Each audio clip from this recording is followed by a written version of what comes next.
4 on day 1 of hearing stream 7 dealing with energy and network utilities.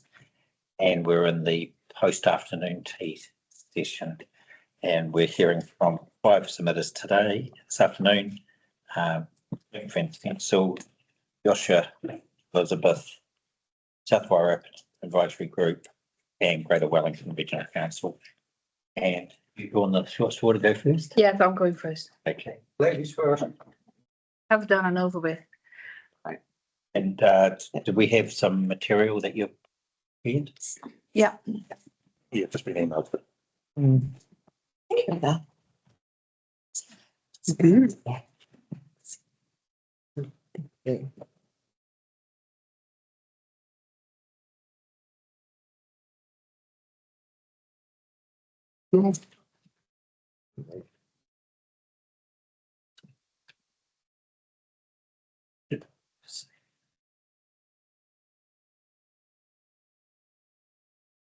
I'll go first. Thank you, Yosha. Got your 5-page statement, so would you like to read that? Yeah. So I'm sitting here today to ensure the community is being heard with regard to the so-called renewable energy generation projects promoted in the draft Wairarapa Combined District Plan. I make this submission in the context of the Resource Management Act, which in letter and in spirit can be interpreted as being designed to ensure that the activities on a land associated with one title holder do not negatively affect that of other title holders. Over the past 3 years, I've been intimately involved with a neighboring solar farm proposal, and I'm one of the 13 S274 parties in the Environment Court proceedings against Far North Solar Farms and the South Wairarapa District Council. Having lived off-grid ourselves for over 15 years and having established and managed the Wairarapa Eco Farm, we are all for activities, short and long term, that safeguard the future of our children to live in a clean and healthy and natural environment, such as the one we have developed. As early adopters of green technologies with more than over 30 years, we have learned to our dismay that today's so-called green technologies are merely greenwashed propaganda and will require more stringent rules in a new and upcoming combined district plan if our councils are sincere about their goals to look after and protect the environment. The recent and still ongoing Environment Court case, Far North Solar Farm versus South Wairarapa District Council, which is called 2020, you can look it up, has revealed that green technology developers are misusing the fact that the Wairarapa regional and local planning rules lack proper legal or regulatory frameworks that sufficiently acknowledge, tackle, and safeguard the interest of communities. If it had not been for a small but coherent group of neighbours to point out to the court the continuing lack of data and transparency supplied by the developers, the incomplete expert reports, and the short-sightedness of the council's plans, this badly designed large-scale solar farm would have been up and running without any enforceable consenting rules and options for affected neighbours to fall back on over the long-term running of this project. Reading through the comments submitted to this hearing by the actors in the energy sector to the concerns of the community, the people sitting behind me, by the way, the community that is now well informed about the issues these new regenerative energy proposals bring to this region, I am extremely concerned by the way our concerns are being downplayed and the only negative impacts identified are landscape and visual effects. It's the camouflaging of the project is dealt with, but not the real problems. Well, there are many more issues such as were identified and discussed at length during our Environment Court process. Most OECD countries, including Australia, Europe, and USA, have 20 to 30 years of utility-scale renewable energy generation projects behind their belt, and all have been reporting on a dire need for good practices by all parties involved. For the EU, the Nature Conservancy Organization published in March 2024 their white paper titled Enabling a Community-Powered Energy Transition. Good practices for engaging stakeholders, fostering collaboration, and promoting socio-economic benefits. I have a copy is included for this hearing. I wish to present this Nature Conservancy paper as an exhibit to the hearing. It explains why community engagement is important to renewable energy projects, such as the one we are dealing with, Far North Solar Farm, and provides useful good practice guidelines for implementation. The Australian Energy Infrastructure Commissioner also identified and described issues concerning the governance, development and operation of wind farms, solar farms and energy storage facilities. The Commissioner observed significant variety in the level of community engagement by developers to date, which was 2022, and recommended a variety of tools on a subject of neighbour consultation and agreements, as well as community engagement. The main goal of these tools is to improve the effectiveness of community consultation and engagement, resulting in more successful adoption of these projects.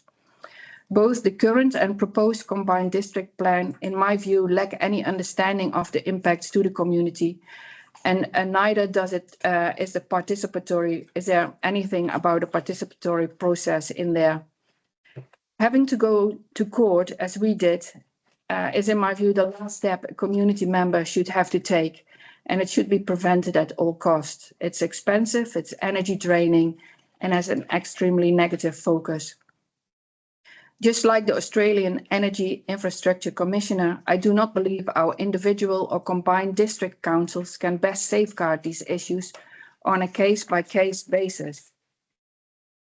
A simple example is appropriate setbacks. The South Australian government has clear-cut setbacks for renewable energy infrastructure. This prevents uncertainty, misinformation, and a sense of powerless on the side of the community. I have a little scheme in there that you can check for the larger the infrastructure, the further away, the bigger the setbacks are. The Australian Commissioner notes that good practice guidelines can form the basis for transforming a community engagement from an instrumental means to an end process, to a more empowering strategy.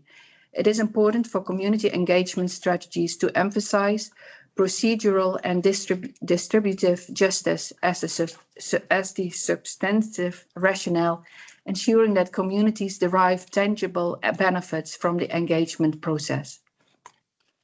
An example highlighting the lack of good practice by Far North Solar Farms in canvassing the project area came to the fore in a court transcript 331 to 449, when Mr. Smith, who was the landscape architect, was asked by Judge Stemple if his views had changed about the Ferrazin Road usage. And his answer was, I've tried to base my evidence on information that is available, where he said that he actually meant to say that he didn't have any information to make up his mind. First of all this information was provided in our first submission to Far North Solar Farm and South Wairarapa District Council back in 2023. Furthermore, the Wairarapa Eco Farm has been around for over 25 years. We have a website, Facebook and Instagram page and are on Google Maps. However, the Wairarapa Eco Farm was not identified as an affected business in any of the Far North Solar Farm documentation, including the assessment of environmental effects. Reason we were not included was because we've trees planted and we are camouflaged. We've camouflaged ourselves from the project, but it doesn't mean that because we have a tree in between our house and the solar farm proposal doesn't mean that we're not affected. The effects go far and beyond visual effects. Another reason why good communication and setback rules are important is the issue of liability insurance. At the Wairarapa Eco Farm, we have planted over 1,000 trees of different variety, height, age, and use over the past 30 years. In our views, without trees, no diverse and healthy organic soil life, and for us, no business. We heard from both Mr. Andrews, who was the general manager for Far North Solar Farms, and Mr. Denise, the fire hazard expert for the proposal, that activities and trees outside the facility are actually a bigger risk for fire to the facility than the facility itself. As he said, the presence of screen planting increases fire risk the proposed solar farm boundaries simply by being present. And he goes on to say in paragraph 36, in contrast to the proposed solar farm, where site access and activities are restricted, fuel load is managed through vegetation management, fire breaks are provided, firefighting vehicle access is in with fence guidance, and on-site firefighting water storage is provided. The surrounding farmland is characterized by unrestricted activities, no controls on fuel load, unlikely to be maintained fire breaks, firefighting access is poor, and a stored firefighting water is not required. For these reasons, in my opinion, the fire spread risk from surrounding farmland to the proposed solar farm is most likely higher than the other way around. It was very clear that Mr. Andrews, the central manager for Far North Solar Farm, during our cross-examination in the first court hearing, was pointing also at the Wairarapa Eco Farm, and which brings me to the fact that how will we, as the Wairarapa Eco Farm, be able to afford our new liability insurance when we have a $280 million plus investment directly neighboring us? This realization scares me, and I'm not looking forward to the stress this will create in the future. With no directives regarding setbacks, it might become inhibitive to live next door to a solar farm on a dry plain such as ours. If Far North Solar Farm goes ahead next to us, we see no other option than to move away and leave all we have done behind. This brings me to the definition of a large-scale solar generation facility. It should not take place in a rural zone, but in an industrial one. The fact that the developers call it a farm and there are some sheep employed to keep the grass down does not make it an agricultural activity as intended in the district plans. The main and only goal of these proposals is industrial scale electricity generation. Following Mr. Denise's expert evidence on fire risk, the last draft consent conditions now reads, which is consent conditions 53, once the solar farm is operational, the consent holder must ensure that all grass on site and in the road reserve adjacent to the shelter belts on Maroa Road is maintained for the purposes of managing fire risk. Note, it doesn't say for the purpose of farming animals. To a maximum average height of 300 millimeters for the month, so the word not should actually be away in here. I've changed the number. 300 millimeters for the months April to November inclusive, and 200 millimeters for the months of December to March. I don't know if there's any farmers around you on the other side of the tables, but if you're a farmer, you will know, and that's also what Beef and Lamb and Dairy New Zealand will tell you, that the optimal range for most grazing animals to provide a good balance between pasture quality and quantity for optimal intake and regrowth is 1,500 to 2,500 kilos dry matter per hectares. This generally translates to a pasture height of around 600 to 1,200 millimeters. This means that this solar farm proposed for in the Greytown area cannot provide adequate quality and quantity of grass for its animals and cannot be considered a primary production system, nor can it be considered an agrivoltaic system. Agrivoltaics means the practice of solar agriculture co-location and is defined as agricultural production underneath adjacent solar panels. There will not be any agricultural production under the panels in Greytown. The animals are solely part of the design to keep the grass down in all the hard to reach places of the facility's installation to reduce fire risk. Concreting the whole area would be too obvious in showing that it is an industrial activity in my eyes. Furthermore, there will be thousands of tiny motors that will require batteries, lubricants, and maintenance to make every table move with the sun. This is an industrial scale maintenance activity and should not take place in a rural zone that easily. Joshua, you've just touched on 15 minutes there. Okay, I've got a tiny bit. Can I just do the last bit and then I won't do my conclusion. I will just go. I was going to suggest you, just read through to paragraph 36. Yeah. The court proceedings also highlighted the problem of different consents at different stages. We advocate for ensuring that the consenting of all work requiring resource consent is part of the primary consent of a large-scale solar development and other similar projects.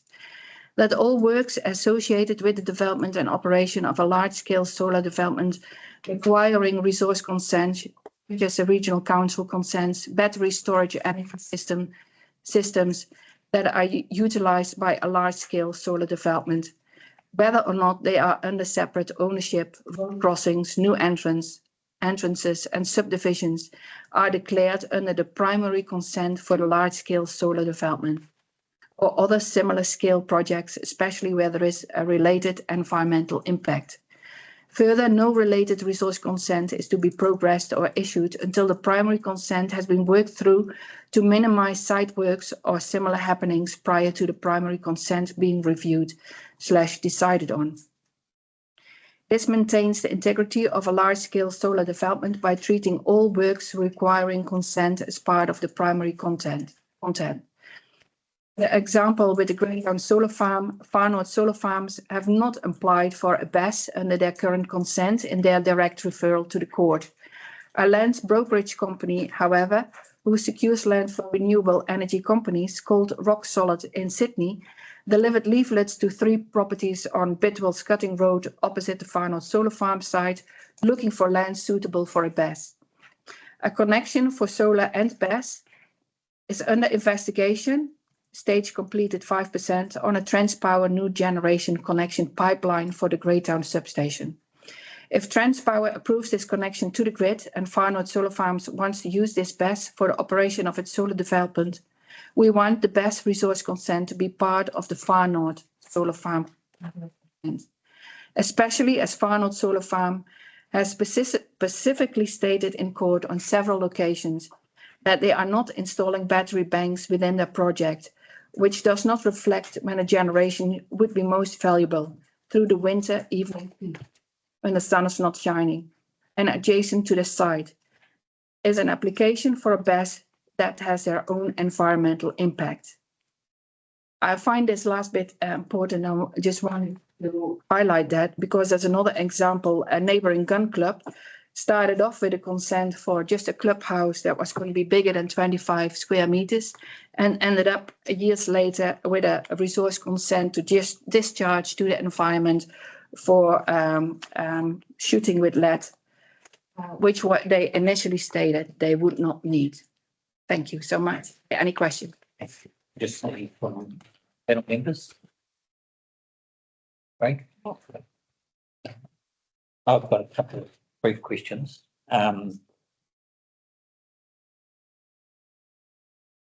The plan as notified would designate large-scale solar development as a fully discretionary activity requiring a resource consent.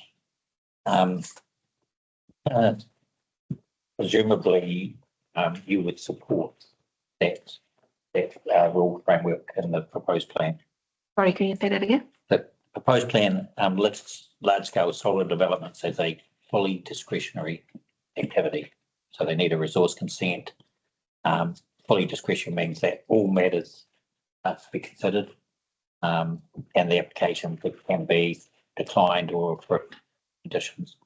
Presumably, you would, based on what you've said here, you would support that approach of the plan. I would think the zones need to be if there were proper setbacks in place and all the other things were looked at, and if it was mainly like put in industrial zones, I don't think these solar farm developments fit in a rural zone with a lot of neighboring properties. Do you think there are some sites within the rural zone where these facilities might be suitable? Well, the Wairarapa is a really big region. There should be heaps and heaps of Rural sites, I mean. Of rural sites where it should be able to go. Okay. The fact that they want it cheap, close to a substation. You're not asking for this panel to limit the ability for large-scale solar farms to develop just in industrial zones, are you? No, it probably needs to be defined kind of about where they go. Yes, okay. Okay, and just finally, we've heard that one of the higher order directives that this district plan is responding to with this energy chapter is with the climate strategy to achieve the goal of doubling the amount of renewable electricity generation within by 2050. Presumably you support that.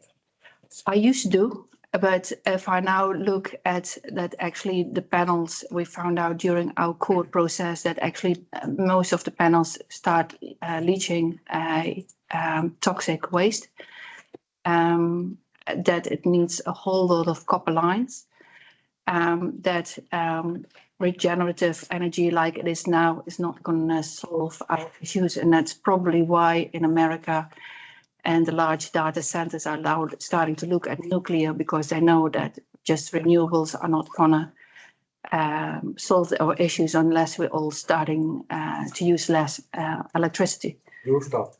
Thank you. I don't have further questions, nothing further. I just had Can I just ask you one question? yeah.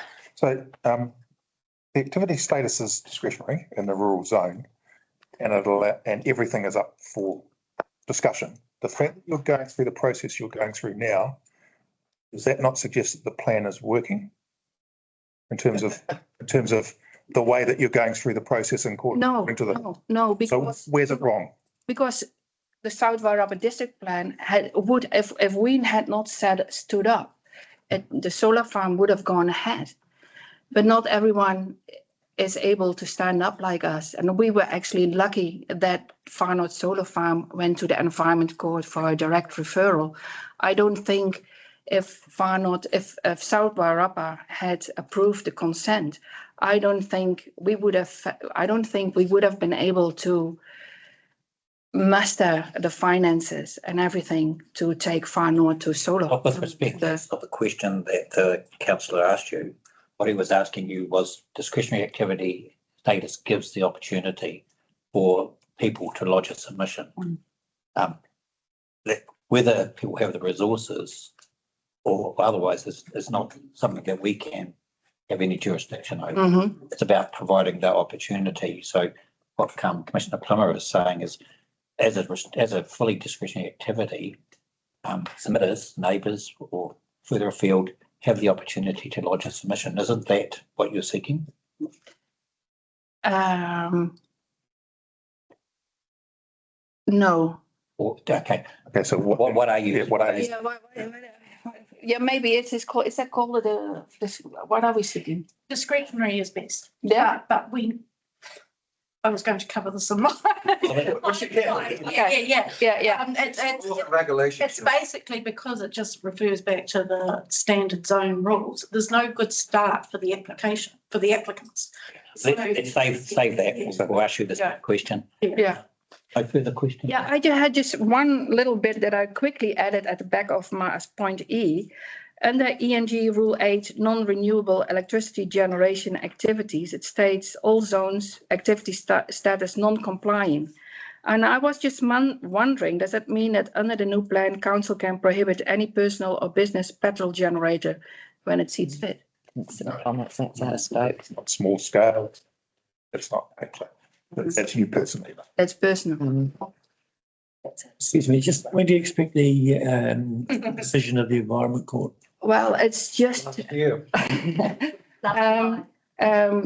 it's the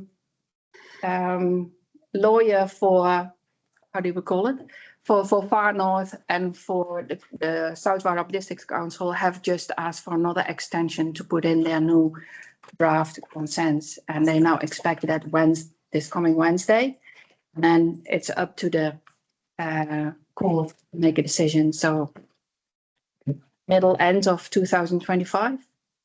Thank you. Thank you. Who's going next? Frank. Thank you, Frank.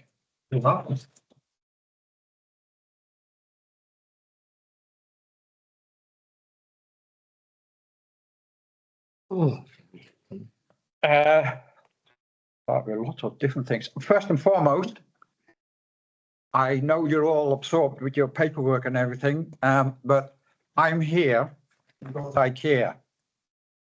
Hello? We understand that, Frank. Yeah, but I'm here to talk to you. Thank you. Okay. Thanks for your attention. I appreciate that. I'm here because I care.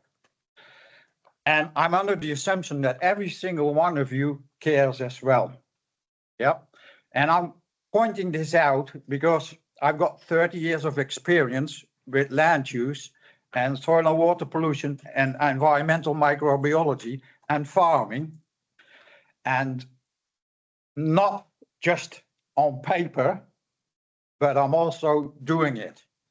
So our mission is to walk the talk, lead by example, and that goes up for everything. So because of that, I want to point out what happened over the last year and a half. My life's been put on hold, and it's nobody's fault, but a lack of awareness across the ratepayers and across the people that are trying to make the decisions. Now, people don't know what they don't know. People don't know what they don't know. We do what we do because we have an understanding of life and living. Our farm is based on the principle of incorporating mature characteristics. Now, I know I'm probably going to be talking over your heads a little bit, but you have your own secret language, which I heard before, and there's all sorts of definitions that are unidentifiable and ratepayer unfriendly. This is very important. The whole process that I'm involved in here and in that other process, it's ratepayer unfriendly. You can't forget that we are paying the rates. We are paying the rates because we moved into a rural area and we wanted to move in a rural area. As a land use expert, I know that a rural area is based on primary production. Over 30 years, I've been involved in primary production, and I've been trying to engage the councils and other organizations in the Wairarapa to focus on primary production. I've worked for Grow Wairarapa, I've worked with Grow Wairarapa to get a better promotion about that in the Wairarapa, because over the last 30 years, the Wairarapa has been hollowed out, the countryside. And there's a number of different reasons for that, and that's what we're trying to address here. Now, I will stop there at that. Now, what Yoshi was referring to is those people, big investors, are moving into New Zealand because there's lack of regulation and they're trying to profit from it. They tried other areas and they're pushed out. Now, the awareness here, I've seen it in court and I've seen it across the board. People have limited awareness of renewables, for the only reason that the only message that you get is that it's positive. Well, we fell for that 30 years ago. We were primary adopters 30 years ago. We were living off grid. And for 15 years, I've raised a family off grid as part of leading by example. Yeah. Now, there is this organization going around, Electrify New Zealand, which seems to get a willing ear from the community, and they're blatantly lying, and I can show you why, but I only have 20 minutes. So, and the other, renewable energies are not cheap for the simple reason that, you know, gold is a trace element, is a trace metal, and because it's rare, it's a trace, it's very expensive. All the gold in the world is 22 meters by 22 meters square. That's all the gold in the world. That's how rare it is. That's also why it's so really so expensive. We were told when we got into the renewables, it's gonna get cheaper. Well, the reality is 30 years onwards, it didn't get cheaper and it can't get cheaper because it's been created by digging big holes in the planet, which cause an awful lot of environmental pollution, and it's done by slaves and little children. Geopolitically seen, it's not as pure as what you guys all believe, okay? Number two, now I'll stop lecturing here. I'll go back. So I'm not here to endorse this process. Josh already indicated that, and I heard you talking about bottom up. On an academic level, I find it very hard that this process cannot be defended as being modern, democratic, bottom up, and participatory. And I'm not the only one. You might not realize it, but if you go back to your ratepayers, you will understand that ratepayers are not really that satisfied anymore with it. You as individuals are good people. I know that for a fact. But the track record of planners and planning in New Zealand and in the Wairarapa is not that great. So the trust is seriously disappearing. Now, what I am here for is to raise awareness. And the awareness that needs to be raised quite dramatically is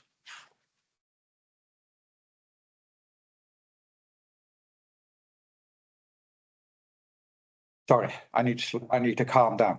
I apologize. I spent 30 years trying to make a case. You're passionate. And this is part of it. Yeah. So the Wairarapa Valley has been set back in its regulatory capacity by human activity quite a bit.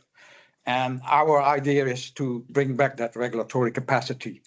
And that's why I have a consultancy firm, and that's why we do things on the farm and we educate on the farm. The trend is towards the opposite. These solar utilities, large-scale solar utilities, they are the opposite trend. If it was rooftop, small scale, decentralized, independent, then it could quite easily be defended, and it would not put such a huge demand on the mining that is now happening in the world. But the big technical issue that is being ignored by pretty much everybody, and even the media is still writing happy stories about renewables, and we can't afford this. I have a moral obligation, and this is the third time I'm doing this. I want to go on record with this. I have a moral obligation to inform you about the following issue, which is a serious issue. You're all being told that solar panels are inert. My ass. Solar panels are not inert. You all went to high school. You all had geology, and you all had a little bit of soil science and ecology. There is this process, it's called weathering, and it brings down mountains. And weathering happens on the solar panels as well. And the weathering results in transformation, meaning chemicals are taken out of the material, and translocation, meaning the chemicals are exported by the water to somewhere else. They normally end up in the river or in the aquifer or in the lake. The time frame differs depending on the conditions.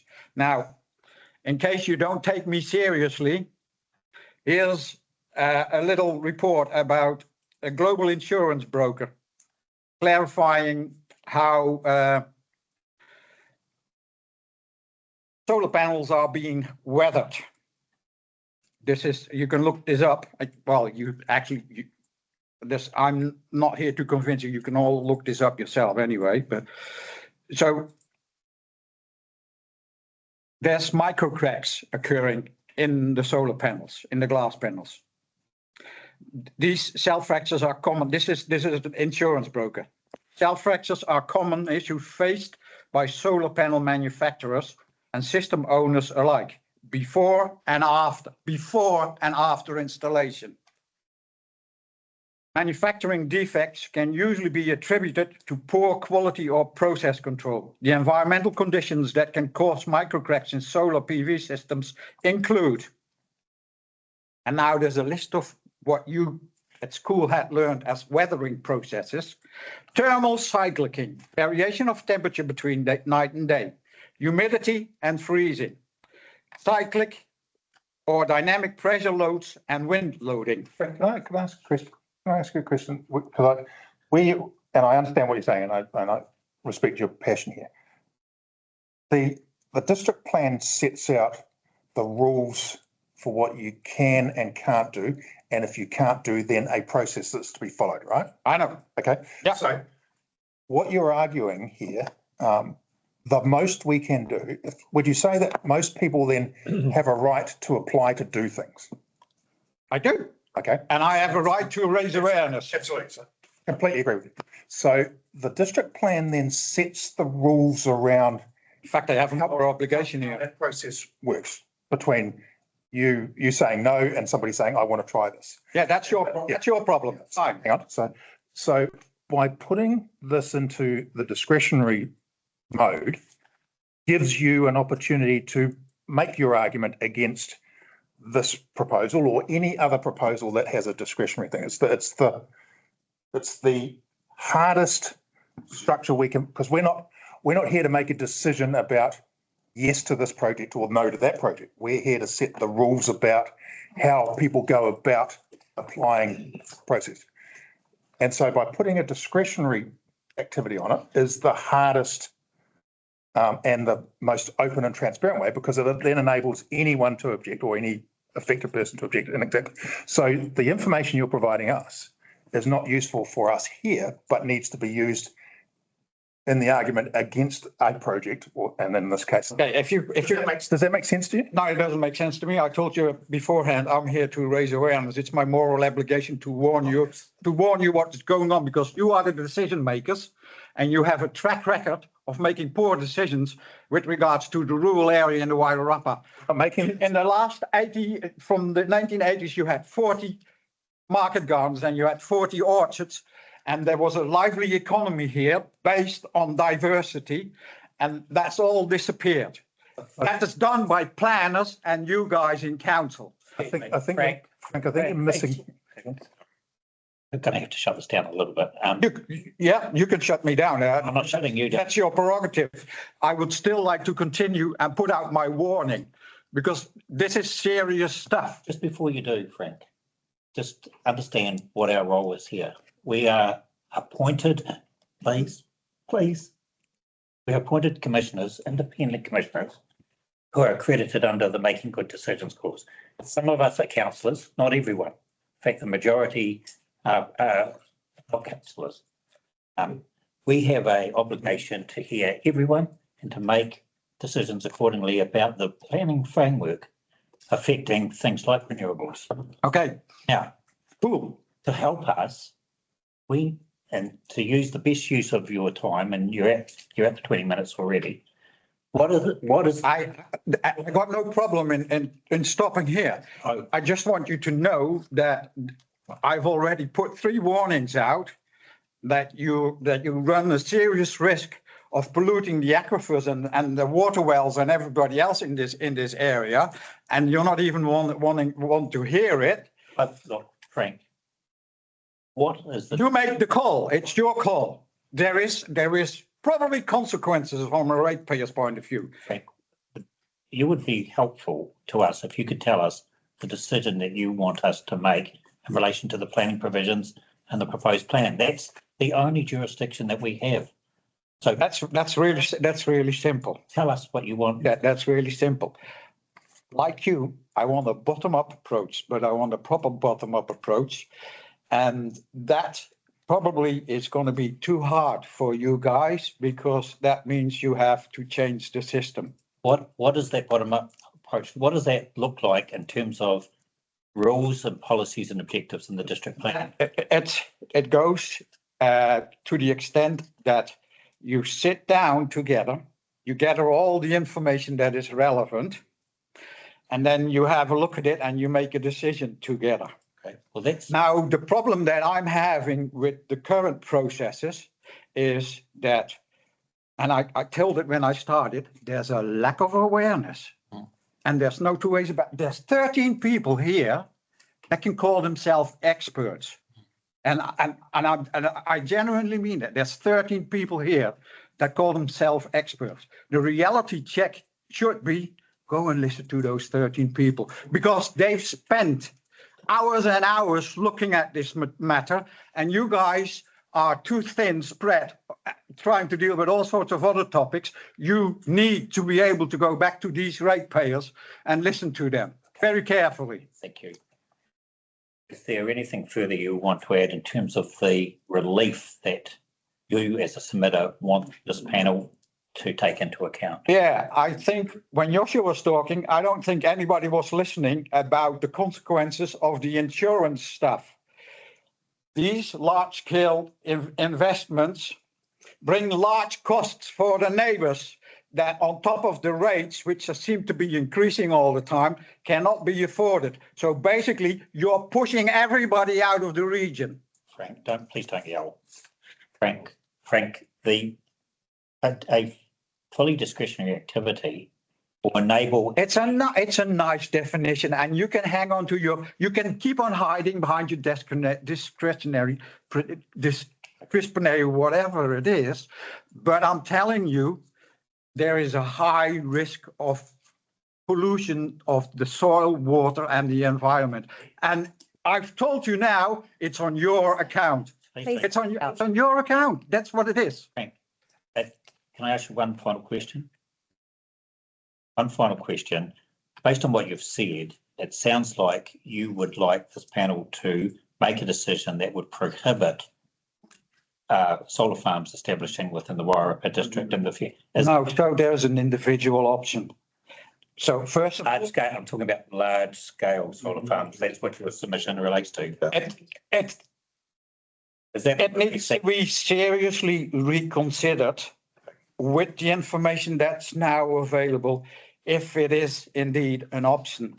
And from where I'm sitting and from what I read and the evidence that's been put into the court, well, the court will make a call on it.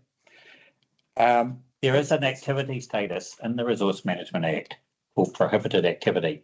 That is an activity to which no one can make an application for. The Resource Management Act says that there's no discharge allowed that contaminates. And you can call it discretionary or non-discretionary. Talking about The purpose of the Resource Management Act is to prevent contamination. Frank, I'm going to stop you there. I understand. Yep. And I've tried to accommodate what you said. I think you did not try. You accommodated me, and I admire you for that, because I'm not an easy person to deal with. But I'm defending my territory now. Okay, you do have. None of you probably realizes where I'm coming from and why I'm here. I We think do, we do. Your passion is. Well then, thank you. Thank you. We do. Thank you, Frank.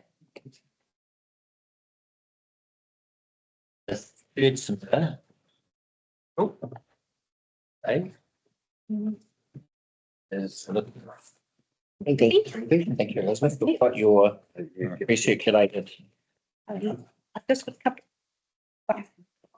I've got the condensed version. I've been really taking the time.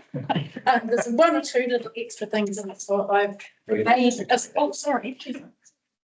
One for each person, and it's the numbers of the paragraphs are the same as my original. Thank you.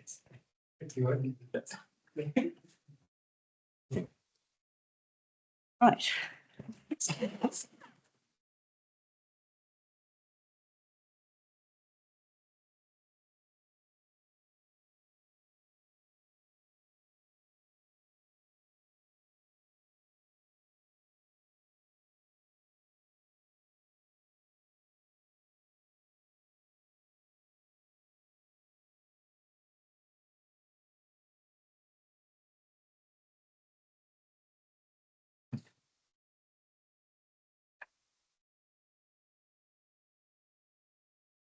Just while this is being circulated, I would encourage you to focus on the main matters. I absolutely have. And let's remember, we're interested in what changes.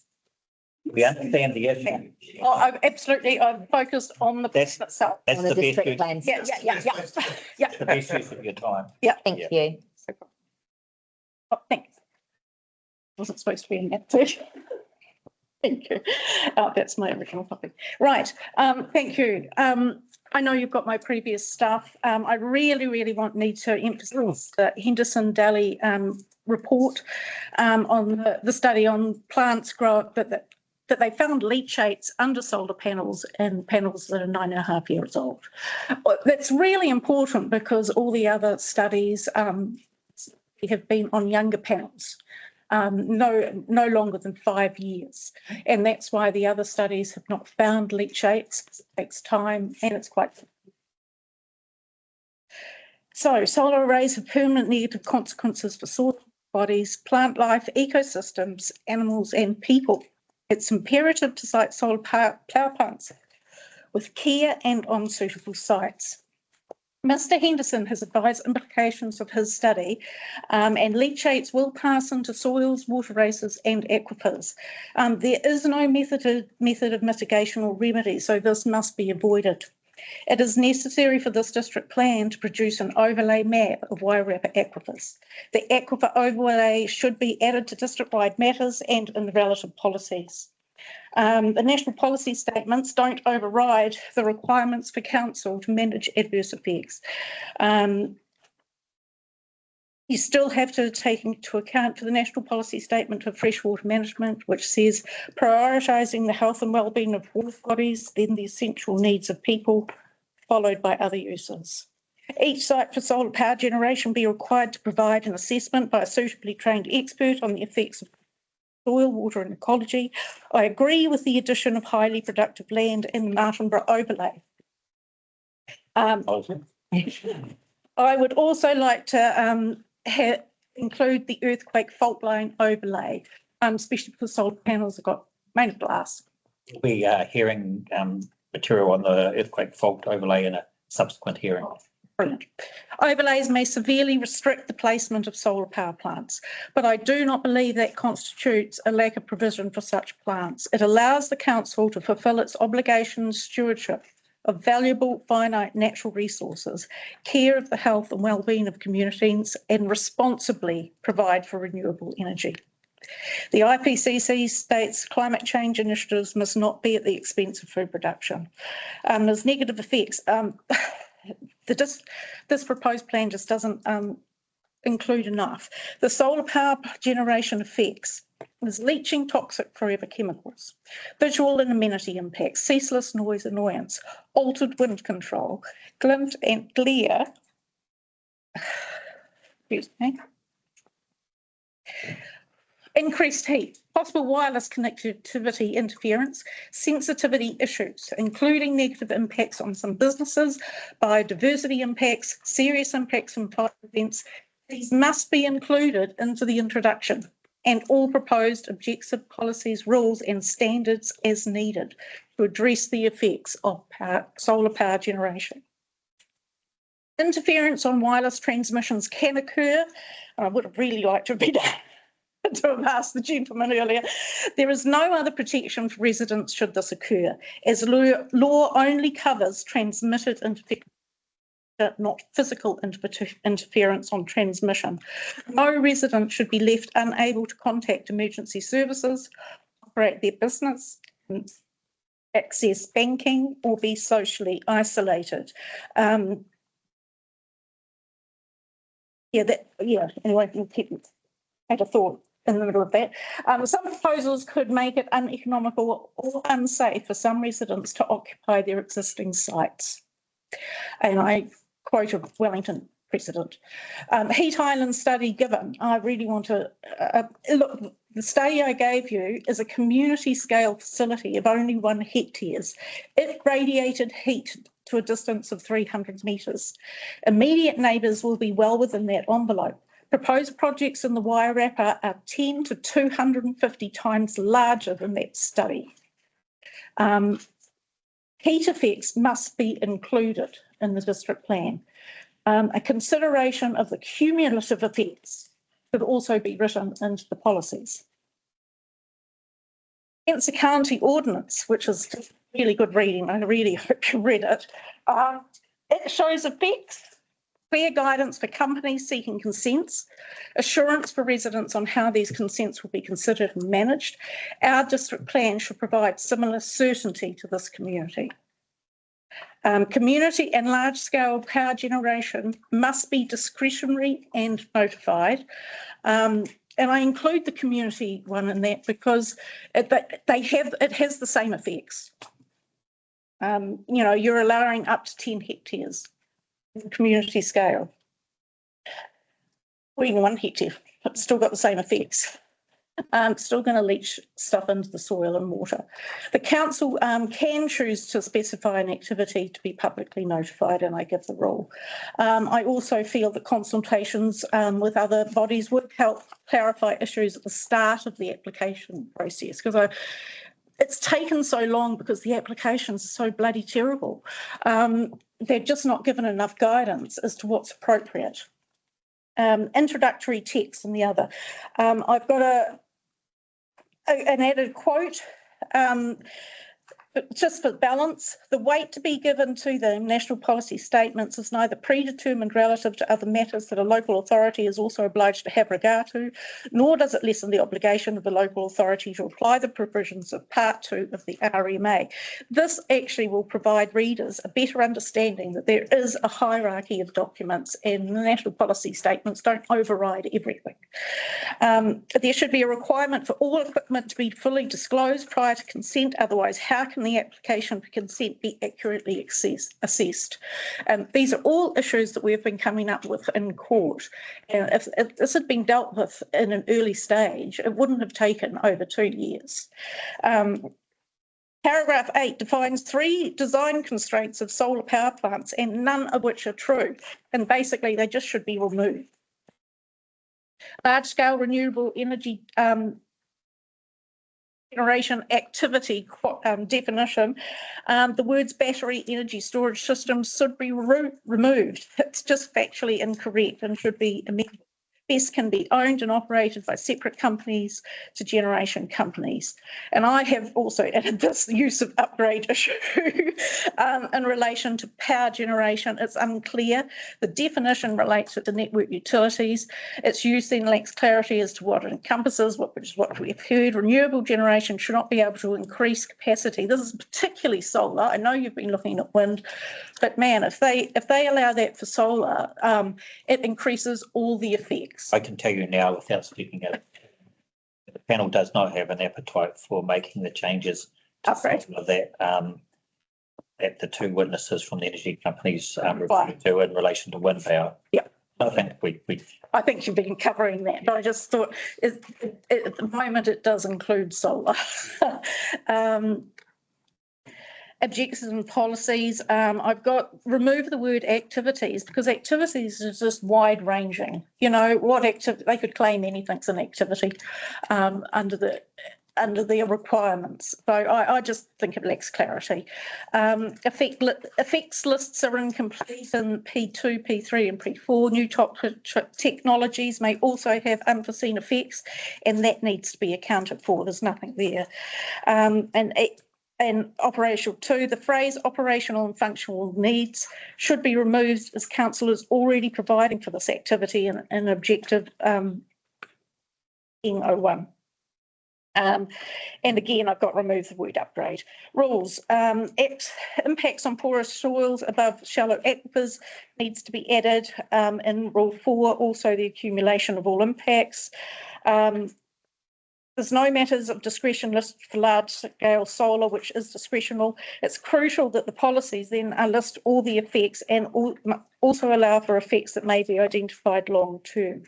In Rule 8, add solar energy. Basically, solar energy should not be permitted on porous soils located over shallow aquifers near water bodies due to the permanent contamination effects these have.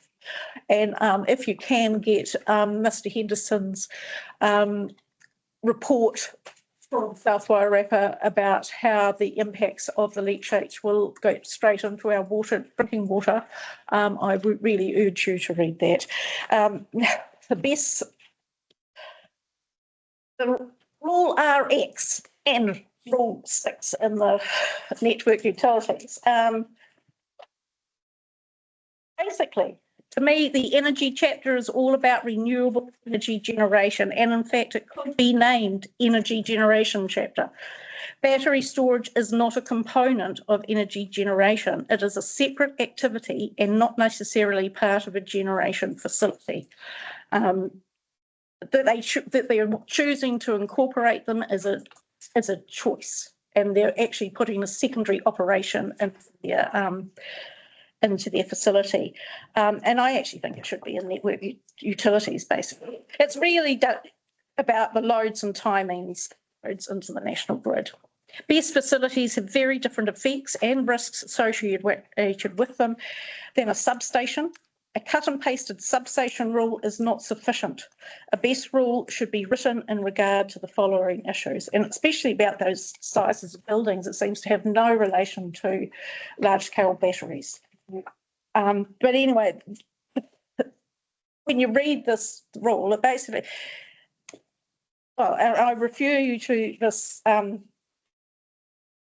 news article. There's been a recent fire. In it says concentrations of lithium, cobalt, nickel, or manganese were spread 46 miles away. That's how far the impacts can go from a fire from a BESS facility. So then referring them to the relative zone rules and can be 1.5 metres from a boundary is just shocking. Any number of BESS could be in any zone with reduced setback distances and no notification required, and that shouldn't be allowed. BESS facilities have totally different effects from wind and solar generation facilities, so specific policy rules and standards should be developed recognising those effects. Batteries produce significant effects, making them inappropriate to be considered as permitted or restricted discretionary activities. BESS can explode, catch fire, cannot be extinguished, which means their location needs to be carefully controlled. They have blasted firefighters 70 feet. You know, they should not have small setback requirements, and they should not be on top of aquifers and drinking. They could permanently ruin soils in the location should they catch fire, and they are doing so more and more frequently as they become more common. The FENS policy is to let them burn, and as I've said, heights and setbacks in the relative zones are not suitable. They should have separate consents to any other consent application related to new or existing energy production. The entire rule needs to be rewritten. This should be located at least 10k from farm, schools, residences and drinking water. Council has failed to recognise that a solar farm with battery facilities has a totally different effect to a solar farm without these facilities. In this standards, standard 2 and 4, using maximum height and setbacks from relative zones is not adequate for solar generation. This proposed district plan treats large-scale solar with its intensive coverage of industrial infrastructure, numerous accumulative negative effects, the same as a hayshed or other building in all zones. It's just inappropriate. There's adequate separation distances is actually mentioned in policy 4, but they're nowhere to be seen. Large solar arrays are complex industrial buildings, and that actually should be stated somewhere.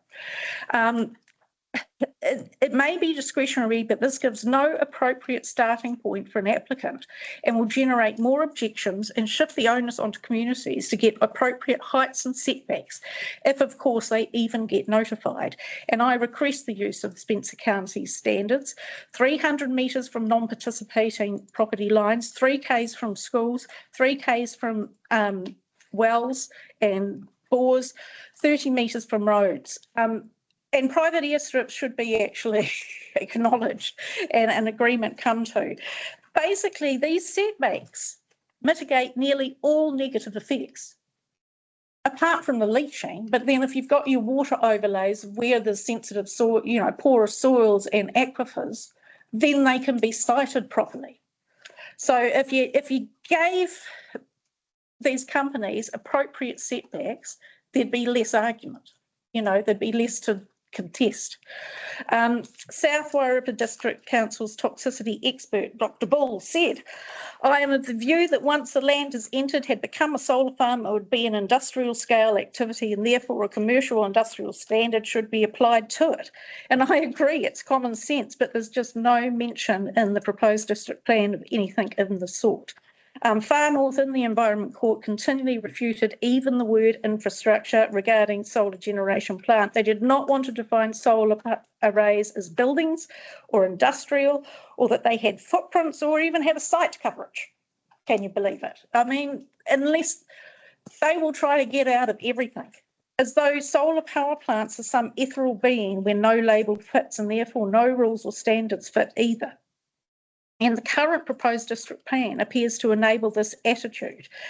If the solar industry does not want to define their industrial scale complexes, then the district plan should. Light.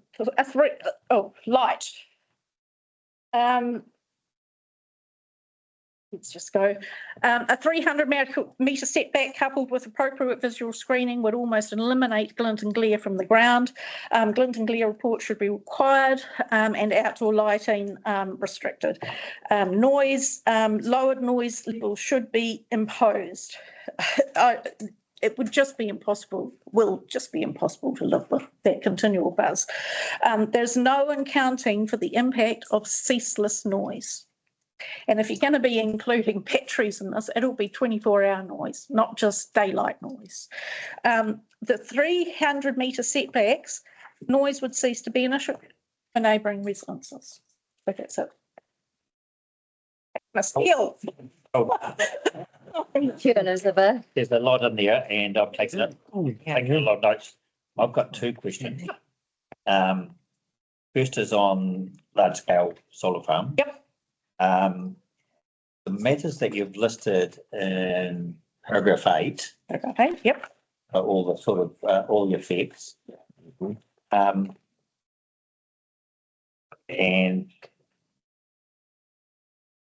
yes, all the effects that you've asked us to give consideration to. Yes. Going to look at those almost without exception. They are all matters that would be able to be considered as part of a discretionary activity. The option that's open to the panel is we could, and you've done this somewhere else, it might have been some later on. Yeah. We could prescribe standards for all of those matters, noise, setbacks,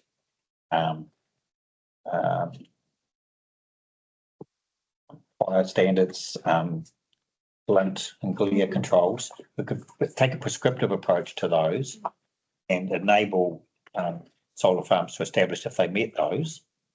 Or we could take an approach that doesn't prescribe any standards, but it actually requires a process such as a discretionary or a non-complying activity to go through, and each application will be considered on its merits in relation to the locality it's in. The prescriptive approach has its advantages and its disadvantages, and which of the two do you think is most appropriate? That's the test that we have to apply to this. This is where it's difficult because I haven't done a plan. Yeah. And it's getting the wording right and where to put it right. Basically, I think that because there's a lack of understanding and only slow growing awareness in the planning world and also in the public of what the effects are, it would be nice to have them acknowledged somewhere in the plan. And that's why I'm saying in the introduction, as well as wherever else it needs to be. Because at the moment, when it's just totally open for discretionary, the applicant's starting point are the setbacks in the like for the rural zone, and that's 10 metres. Okay. 10 metres, like same as, you know, so that means we as a community have to be able to fight pushing back. They're not going to set them back any more than 10 metres if they don't have to. So even to get them 300 metres is almost impossible. You know, they're just going to say this is absolutely unreasonable. So how do we put that starting point? That's a really interesting question, and sort of I'm of a mind to think that perhaps the best way to find those starting points is waiting for some judgments out of the Environment Court, which we're seeing. We've got one out of Southland already. We're going to get one here. In this case, we've got some out of Whanau. Once we get a little bit of definition about this countrywide, then it enables us to bring some of those starting points into district plans. Otherwise, we're circumventing the process a little bit. Would you agree with that? No, because that's why I've given you Spencer County Ordinance. They've had the experience countrywide. This is what they're starting to try and push for. And when I look at some of the stuff that's going on with other consent processes, they often haven't even brought up a lot of these issues. They're not even being discussed. Do you think it would be right for us to bring these things up that haven't been tested as to the validity? And I'm not suggesting they're right or wrong, but they haven't been tested in an independent environment. Well, it's still discretionary, isn't it? So it can still be tested. But I think if we state up front what some known effects are, then it at least gives people that are suddenly faced with these things in their environment, you know, right next to their schools, a place to start with, because they literally talking to people around the country, because people are ringing me all the time, they don't even know where to start. They don't know what literally this solar industry is allowed to put public relation advertisements in our news. Well, I'm sort of... So there's not the information out there. Has there been a large-scale solar farm consented in the Environment Court? This is the first time. This is really... But the thing is, they're also having to use the operational district plan to actually make a decision on that. So, this is our opportunity to make it better for the next one, because I will be facing another Environment Court fight. And basically, I can tell you right now, if this district plan goes through, I'm stuffed. We will not be able to fight it. If we are required to release our decision within a certain time frame, and it's likely to be sometime after May. Yeah. I imagine July, or at least at the earliest. It's not writing in break. Yeah. Well, we're in the last quarter of the year. Yeah. Based on the information that's in front of us at the time. Yeah. What decision do you want us to make, given that time frame that we have? In relation, I would like these setbacks as a guidance. The setbacks and things are just, and the overlays. Guidance or as a prescriptive rule? Well, you see, I don't know how it can be written, because I'm not a planner. But that's why I thought if there was some kind of standard that's been it's still discretionary, but at least there's a starting point. When you look at the community one, it's got matters of discretion which to take into account, and there's 8 of them, and that includes noise and visual and effect on the environment. Would you think that should be, at the moment? Yeah, that kind of thing, but it can be discretionary, and it can have that guidance, because then the applications have got a more appropriate starting point, because otherwise they've got no other starting point, and they're going to maximise that land out to as much as they can, The one last thing, I'll give you some good news. Please. In the RMA. Yeah. Under, when was it that it's in section of the appendix, it does say information required in the assessment of environmental effects, identification of the persons affected by activity, any consultation undertaken, and any response to the views of any person consulted.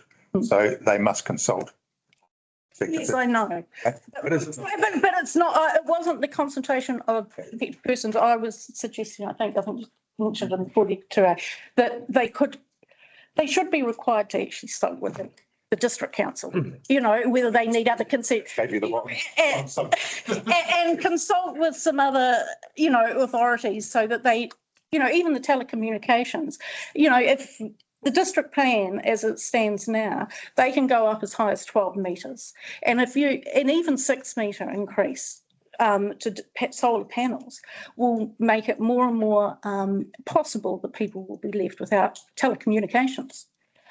So if you consulted with the people that are supplying telecommunications and where their poles are and whether the heights is not going to work, then it might curtail some problems. We're going to have to leave it there. Yes, please, absolutely. Thank you for the time. Dennis? Got one. Elizabeth, before you go, just a quick question. The existing aquifer overlays and earthquake overlays that are available through GIS and regional council maps, are you happy with the new overlays that are available? Well, I know that, yeah, I know the we hadn't even thought about the earthquake overlays until a neighbour who was trying to sell a subdivided land discovered that the earthquake fault went right through it. So if they had to actually refer to that overlay automatically in their application process or their planning process, then they would see whether the land they're thinking of choosing has got an earthquake fault through it. The water overlay, I think, well, we've had the new, I don't think they've finished doing all the, so that, but that should be required, especially in the light of forest soils, because that will go into and we will be drinking it. Thank you. Thank you. We just invite the last submitter, Mr. Isaac, to come forward. Just while you're sitting down, Mr. Lesney, there's a lot of information in this evidence from Ms. Creevy. I guess one of the things that we'll ask you to come back to us is on the scope question in terms of, I think the primary submission has in fact been the South Wairarapa Advisory Group one, and there's been a number of further submissions in support of that. I guess what I want to know is that collectively what the umbrella of scope is that we can deal with in terms of the changes that we can make to the notified version. And secondly, the methods in which the Spencer County standards that are listed in Ms. Creevy's statement might be able to be accommodated into the plan, albeit I'm not suggesting restricted discretionary activity because that would be counterproductive to what Elizabeth's suggesting. But whether there is some sort of guidance for discretionary activity can be taken from those 7 matters the Spencer County deals with. Thank you. Welcome. Thank you for your patience, Mr. Isaac. Do you have a written statement also or not? I speak in support of the original submission that I made to this group, and I wish to dwell, if I may, on some events that have made the situation dynamic, and I mean dynamic in terms of change. The world changed for solar in its wider sense in New Zealand when Solar Zero went into liquidation. Until that moment, as several speakers have said, solar was regarded akin to motherhood in the 1950s. Nobody dare say, think, or especially in the media, comment adversely about it. And I know Solar Zero was a distributed rooftop idea pioneered in New Zealand as one of BlackRock's 3 signature renewable programs in the world. The feeling was that this would proceed. The only doubt was the extent of the success. Nobody can believe now that BlackRock has walked away. 300 million, equivalent to one of us throwing away a lotto ticket. So it has created a sense of scale in the international community and how it operates. There is a hole of about 500 million, and the New Zealand taxpayer, through this unquestioning series of dazzling spectacles that arrived with solar in New Zealand, the taxpayer will be up for at least 100 million. Now, why do I mention this? Because there are other attendant costs that are very much part of the planning process, and we're talking land use, and it is particularly in regard to what is happening now. Why did the world change? Because of political shift in the United States. This caused BlackRock to quickly get out of the asset managers initiative on renewables, just like that. What does that add up to? Something that's never talked about in New Zealand, which is the offset value of these foreign invested industrial scale solar projects. So what happened was to BlackRock, as the new regime came into power, drill baby became accelerated to a desire to have the United States the dominant power in world energy. What happened was, it doesn't matter anymore. You can do what you like in the United States. You do not have to point. Look, we've got that in New Zealand. Look at us. We can use coal here. We can have a Virginia coal field supplying us. Oh, you can. Oh, we see you've got it. It's all finished. It's gone. The world has changed. Yet these consents continue. Why are they continuing? They're continuing because of the value of the consent, which is tradable. Now, I was talking to a local farmer, and as we all know, these foreign companies, at least until November last year, were canvassing. And he said, I got the impression that if something went wrong, I would have to bury these panels. Now, we've heard very appropriately from Enviro the pressure that's coming on landfills, and it's coming on in the United States now. They are going to be indisposable. They cannot even be taken on a ship because people will say, where are these being dumped in the sea? And this is exactly what has to be countenanced. Ownership can change. People can walk away. 300 million in New Zealand, wow. In America, quite a small punt, in fact. Very well. Why do I stress this? I'm one of the very few people around here who had anything to do with the Shannon nylon factory. It was the solar farm project of its day. It couldn't go wrong. It was a question of how much money was going to be made for the Wellington investors. It did go wrong, but it didn't matter from the point of view because the building now is in use as a fellmongery tannery. These panels, contrary to the publicity that somebody referred to, are not the size of these tabletops. As you're aware, they're the size of the walls of houses. Why am I worried about all this? I'm very worried, as I think Frank, who is may have some claim to be the leading exponent in this country on this topic, on things like polyfluoroalkyds coming into the water stream. And I'm particularly worried about the effect on the intensive industry and on something that I want to mention, a word that nobody dare say, and that is on the wine industry. Now, I was for 10 years the executive director of the British New Zealand Trade Council, dealing directly with tariffs and especially with non-tariffs. And half of New Zealand wine is exported to the United States. There's a huge body there looking for an opportunity to stop it. And they will, if it is thought that these particularly forever chemicals are being shared in the water table, which they are, contrary to what people in Martinborough believe. The river is not a barrier to the water table and its fluctuation. It is the result of it. But I invite any one of you in a visit or who may live there to go to Martinborough and mention the problem that solar farms are presenting to their industry. Now, we are looking at the change, particularly of ownership of these plants.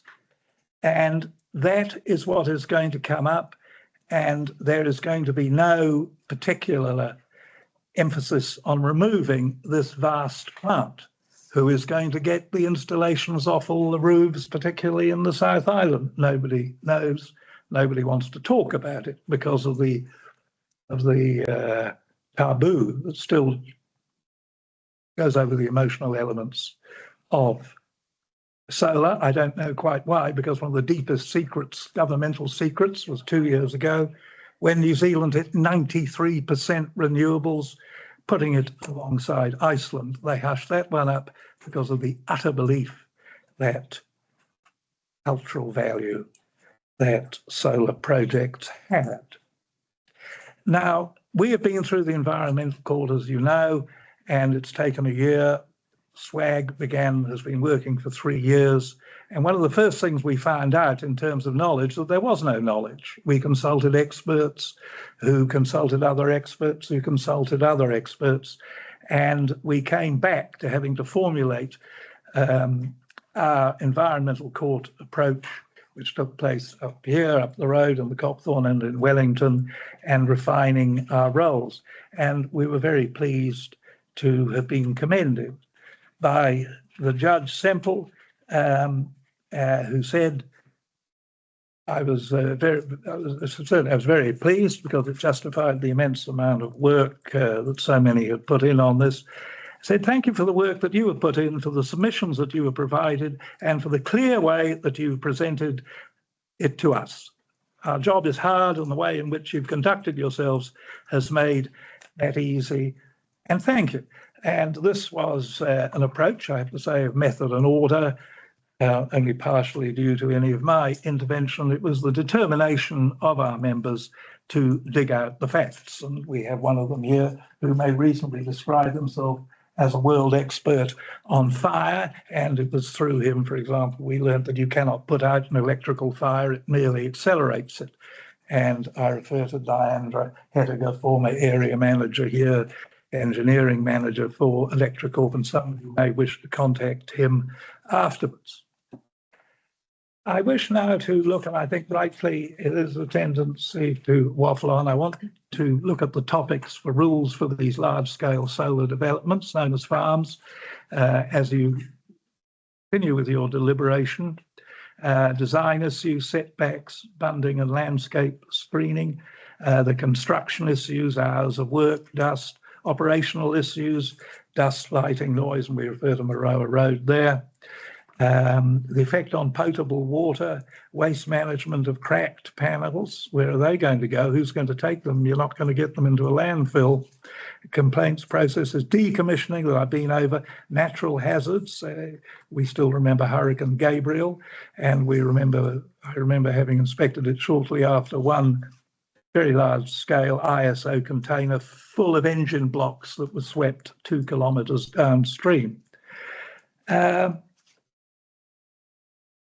The social impacts, I was tempted to seek in this very meeting a prohibition recommendation, suggesting the prohibited activity status for these kinds of projects within 1 kilometre of communities. But I was advised by more moderate to keep the recommendation, as I do to you, and on this sheet, which we will give you. So that is the broad texture of my own offering for today's deliberations, and I'm happy, needless to say, to take any questions that you may direct to me. Thank you, Mr. Isaac. I'll just test that now and see whether there are any questions. Anything to my right? Yeah, I'd like to know what the recommendations are that you said you were going to present us. They're here. You want to read them out for the record? It'll take a bit of time. Pass them up to Ruth and she'll Ruth. make copies. Okay, thanks. And I come back, if I may, to the point we've made. What has been happening was, as we stepped in, we found the company which is incidentally financed from Germany, which is also in the middle of its own energy plus finance turmoils, was setting its own standards. Until we came in, there appeared to be no standards. Anything was being measured against, and needless to say, our standards remain abstract until such time as the Environment Court delivers its verdict and may or may not have absorbed, mentioned, take cognizance of the standards that we recommend. We'll get some copies of this. For you, Yes, we are. Isaac. And my first observation is with the exception of the first two items, most of them are matters of assessment. Matters that a proposal will be assessed against in terms of cumulative risks, visual impacts, destruction, dust effects, ecological effects, fire risk, social impacts and aviation. They don't necessarily have a metric associated with them. That's not a criticism. That's just an observation. These could form matters of which could assist the assessment of applications. Yes. Was that your intention? Yes, these are metrics recommendations. Yes. And because at this stage, because everything is so dependent upon the outcome of the Environment Court, and the applicant has again requested an extension, so we're now well into more than a year of the court's deliberations on the topic, we feel that we cannot make, as I would be inclined to do, which would be for your guidance, put these industrial projects, particularly what we've learnt following experiences in the United States and the investigations of Mr. Hettiger there, my own counsel would be to make these projects in their form and bearing in mind their impact on premium agriculture and the liability of especially non-tariff barriers, and we remember apples to Australia, which can easily be inflicted, and China has no, needless to say, reticence in inflicting them, which I believe makes this valley, premium agriculture, very vulnerable with these electrical chemical plants, which are designed for arid regions, not lush pasture, within a matter of feet of this same low-lying pasture. Yes.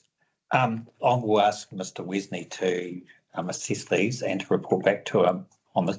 One of the difficulties of prescribing standards or assessment matters is that you run the risk of missing something out.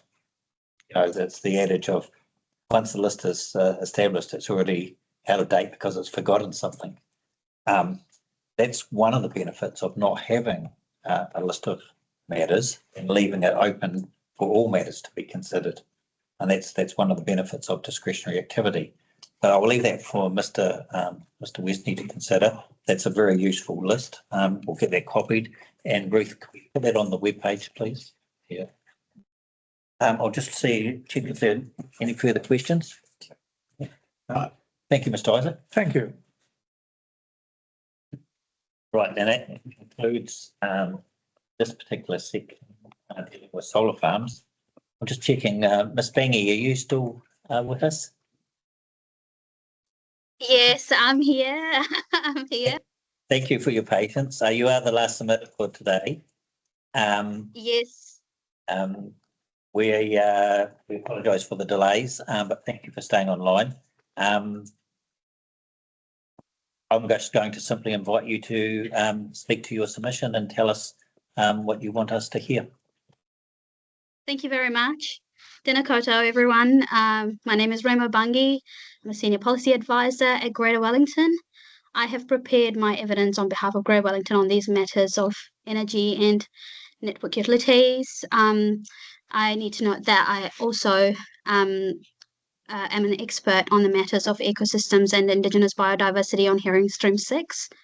And I've outlined my qualifications and experience in my evidence.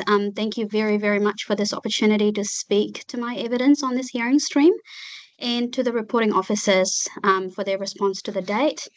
My evidence is mainly in support of our further submission points to docs submission. And my evidence addresses 3 key points. One is the effects of REG and ET activities on significant Indigenous biodiversity, and the policy gap relating to this matter that I've outlined in the evidence. Just to give you a quick summary, the office's recommended wording of Eco P6 from the summary statement exempts renewable electricity generation activities and electricity transmission activities from the requirement to manage their adverse effects in accordance with effects management hierarchy. I consider that this means that there is a gap in the proposed Wairarapa Combined District Plan regarding the management of adverse effects of REG and ET activities on Indigenous biodiversity. That gap is in relation to the lack of provisions in the plan that manage the effects of those activities on Indigenous ecosystems and areas of high, very high, or outstanding natural character. Greater Wellington has agreed during Hearing Stream 6 to join expert conferencing on Eco P4 and Eco P6 to recognise the exemptions of those activities in the National Policy Statement for Indigenous Biodiversity, while having regard to the RPS Policy 24D. And we expect that the adverse effects of REG and ET activities will be addressed via this expert conferencing. However, as you know, the expert conferencing has not yet occurred. While there have been email correspondence regarding a new policy, the final outcome is unknown. I appreciate that Mr. Wesney commented this morning and mentioned that we will know the outcome in the next 2 weeks prior to the release of the summary statements in this hearing stream. However, in response to Mr. Wesney's comments from this morning, Greater Wellington's relief on this matter remains the same as expressed in my evidence, which is that our specific proposed amendments of relief to network utilities and energy chapters are dependent on the outcome of the expert conferencing on Eco P6. Yes. This is because in the event the outcome of the expert conferencing retains the current exemption for REG and ET activities from eco policies without changes to energy and network utility provisions as sought by DOC and supported by us, I consider that the identified policy gap will remain. In my opinion, in that situation, specific amendments to energy and network utility chapters to manage adverse effects on Indigenous ecosystems would be required to address this gap. Yes, I understand what you're saying, Ms. Bungie. It's very clear, and that's how we understood from Mr. Wesney that was the case.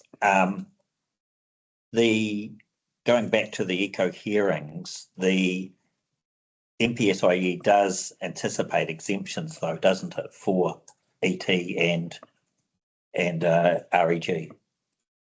Yeah, it definitely does, which is the nuance of this expert conferencing as well, because our relief is more in relation to the policy 24D of the RPS change one.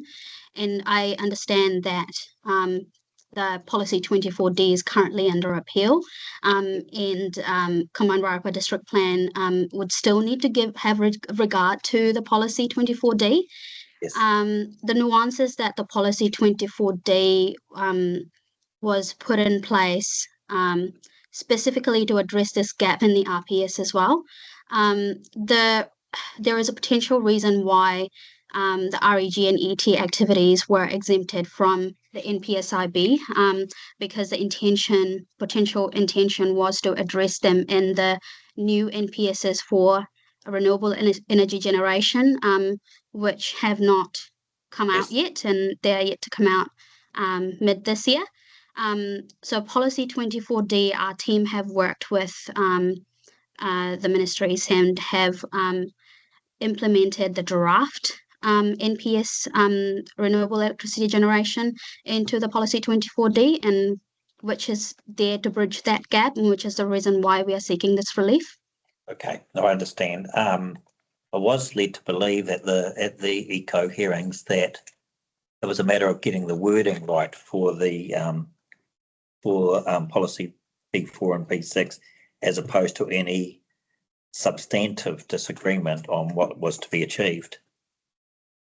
Are you saying we have sought significant amendments to Eco P6. Eco P6 as currently worded is, in my opinion, simply copy paste the ethics management hierarchy into the policy. Eco P6, the way that it must be worded, actually there's a lot more nuance giving effect to NPSIB. I understand in terms of the exemption to REG and ET, but as currently worded, Eco P6 does not entirely give effect to the NPSIB direction. So we have sought significant amendments to Eco P6 in that light. And we have also provided for exemptions for REG and ET in our relief to Eco P6. Okay. I just wanted to be clear though. Sorry, all of that wording and reasoning is in my previous evidence for the Eco chapter. Yeah, I understand. I have I've provided a table with those specific amendments to Eco chapter provisions. Okay. Well, all we can say as a panel is that we hope that the conferencing happens sooner rather than later, and that it is successful, such that the Eco chapter does the heavy lifting on this. Yeah. And therefore the potential policy gap that you talk about in the network utilities and energy chapter disappears. Thank you. So that's our hope. Thank you for your understanding. Yes, I hope so too. Likewise. Before you go, sorry. I was just going to say before you. Did you have more material to present? I do. Okay. I do. Sorry, if that's all right, if time permits. Yes. I would like to note that this is the main issue that I've raised in my evidence, but it's not the only issue. And there are two other key issues. One is to do with Eco chapter's application to the energy chapter. Based on the summary statement wording of the introduction section of the energy chapter, the rules in other district-wide chapters do not apply to REG unless specifically stated within a rule or standard in the energy chapter. The summary statement wording, however, also states that objectives and policies in district-wide overlay chapters are relevant when considering applications under the rules of ENG chapter. So like I was mentioning earlier, Greater Wellington sought specific relief on eco rules that would also apply to REG and ET activities. I anticipate that the conferencing on Eco P6 may have consequential amendments to the rules of the Eco chapter that may overlap with the energy chapter rules. To avoid such overlap, Greater Wellington seeks that Eco chapter applies to all of the energy chapter instead of confining its application only to policies. If not, the outcome of the conferencing of Eco P6, depending on what comes out of it, Greater Wellington might seek specific amendments to the energy chapter to address any gaps. Okay. This is in light of your comment, Commissioner, is that Eco P6 does have a significant weight and it does a lot of heavy lifting. But confining the application of the Eco chapter to the energy chapter is incredibly complex and technical, and that needs detailed consideration. What I would need to do is remind you that you need to be certain that that is within scope of either the original submission of DOC that you're supporting or Greater Wellington's own submission. Yeah, it is in scope with the submissions that we've supported. Okay, well, And there's one more point. And this is to do with adverse effects of REG and ET activities on Indigenous biodiversity outside significant areas.